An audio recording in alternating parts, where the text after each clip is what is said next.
be responsible with the public's money, and if we can do it with 150 million, then we can produce an excellent hospital.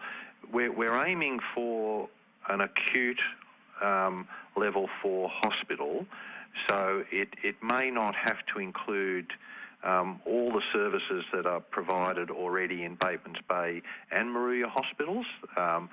Batemans Bay and Moruya hospitals may change their role delineation and what services they provide, so there may be some cost savings there. But the other thing is that I suppose, and I'm not a politician, I'm certainly not in the Treasury in state or federal government, that maybe we can put a bit of pressure on our federal politicians to contribute a bit more to the hospital than what the state government has already given. The conversation around where this hospital should be, do you have anything to offer on that?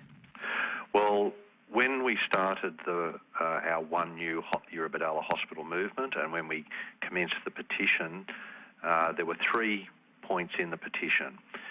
We wanted immediate improvement in our local services, and that will happen in the transition phase to building the new hospital.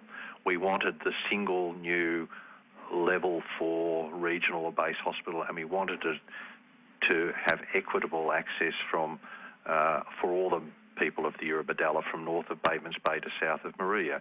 Now, there will be compromises there. Some people will travel more, some people will travel potentially less.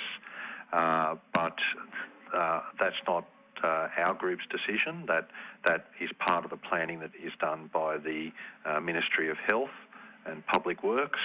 It has to be a spot that makes sense geographically and logistically in terms of all the things that you need for a hospital, and that's access for the public, roads, public transport, and also access to things that both hospitals already use, and that is aeromedical retrieval, so airport facilities, helicopter pads. It has to make sense for ambulance services. So it'll be done in a place that makes sense. It will, and I understand it's obviously going to be done as a greenfields development, so they can just get in there, build it, and we move in. And I would guess that given your role in this, you'll be involved in those consultations pretty closely. Were you given a heads up about the announcement today? Well, a little bird told me something yesterday, but I didn't want to let the cat out of the bag too early. I followed my instructions. I was pretty excited when I got home last night, but it was really an incredible surprise, considering that the short, it's been about a 10-week campaign with our social media, but the actual petition only really went in on Friday, but it was just perfect timing. The decision's now been made, the government has committed, and that's just what we wanted.